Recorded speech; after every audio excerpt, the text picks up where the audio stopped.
মহানবী সাল্লাল্লাহু আলাইহি সাল্লাম যে ঘরে বসবাস করতেন সেই ঘরটি দেখতে কেমন ছিল এবং সেই ঘরটির কয়টি দরজা, কয়টি কক্ষ ছিল, আজকের এই ভিডিওতে আমরা পুরো বিষয়টি এক্সপ্লোর করব, শিখবো, জানবো ইনশাল্লাহ। এই ভিডিওটি আপনারা যে যেখান থেকে দেখছেন বন্ধুরা অবশ্যই বন্ধুদের মাঝে শেয়ার করে দিবেন।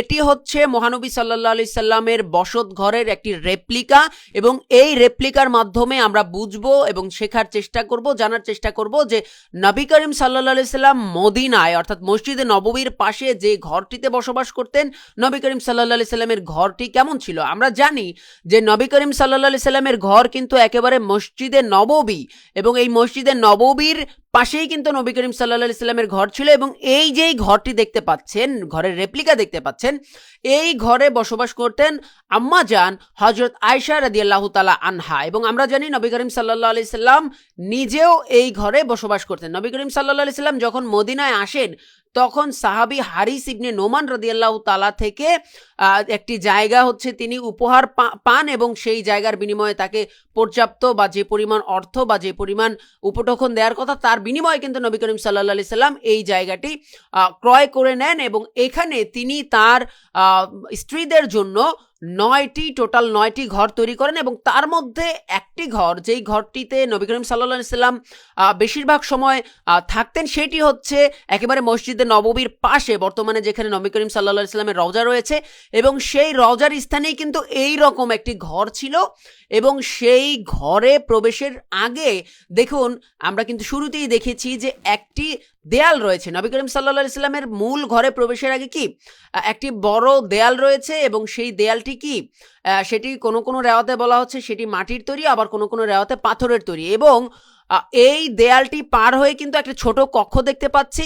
এই কক্ষর পাশে কিন্তু দরজা রয়েছে, অর্থাৎ ওই যেই পাথরের দেয়ালের পাশ দিয়ে একটি দরজা এবং এই যেই খড়কুটো বা যেটাকে আমরা শক্ত জাতীয় বেড়া বলি এবং খেজুরের ডাল ব্যবহার করে যেই কক্ষটি তৈরি, সেই কক্ষে প্রবেশেরও কিন্তু একটি দরজা রয়েছে এবং এরপরে কিন্তু মূল ঘরে প্রবেশের দরজা। বলা যায় যে যেই মূল ঘরে প্রবেশের সামনে যে ছোট কক্ষটি, এখানে নবী করিম সাল্লাল্লাহু আলাইহি সাল্লাম সাহাবীদের নিয়ে হয়তো তিনি সময় বা কখনো বৈঠকে বসতেন।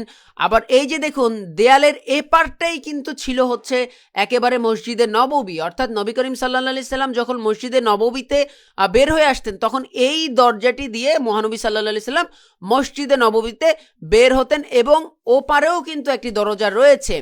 এবং মসজিদে নববী বের হওয়ার এই জায়গাটাতে বলা হয় যে এই জায়গাটি হচ্ছে রিয়াদুস জান্নাহ, অর্থাৎ জান্নাতের বাগান বলা হয় এটিকে। যারা হচ্ছে সৌদি আরবে যান, মসজিদে নববীর পাশে যেখানে নবী করিম সাল্লাল্লাহু আলাইহি সাল্লামের রওজা রয়েছে, রওজার সামনেই কিন্তু নবী করিম সাল্লাল্লাহু আলাইহি সাল্লামের চেম্বার অর্থাৎ মিম্বার ছিল এবং মিম্বারের এই এলাকাটাকে বলা হয় যে একেবারে জান্নাতের বাগান বা রিয়াদুস জান্নাহ। এবং এই যে দেখুন এই যেই দরজাটি অর্থাৎ দেয়ালের পরের দরজাটি হচ্ছে নবী করিম সাল্লাল্লাহু আলাইহি সাল্লামের ঘরের একটা অংশ এবং এই ঘরের যেই অংশটি এটি কিন্তু মূল ঘরের বাহিরের, এখানে বলা হয়ে থাকে বা ধারণা করা হয় বা অনেকেই মনে করেন যে এখানে নবী করিম সাল্লাল্লাহু আলাইহি সাল্লাম সাহাবীদেরকে নিয়ে বসতেন বা তাদের আপ্যায়নের ব্যবস্থা করতেন, তারা যদি আসতেন এখানেই তাদেরকে নিয়ে বসতেন এবং মূল ঘরটির ভিতরে তিনি নিজে বসবাস করতেন। এবং এই মূল ঘরে প্রবেশের জন্য 2টি দরজা দিয়ে প্রবেশ করা যেত। একটি হচ্ছে মসজিদে নববীর একেবারে রিয়াদুস জান্নাহর পাশ দিয়ে একটি দরজা রয়েছে এবং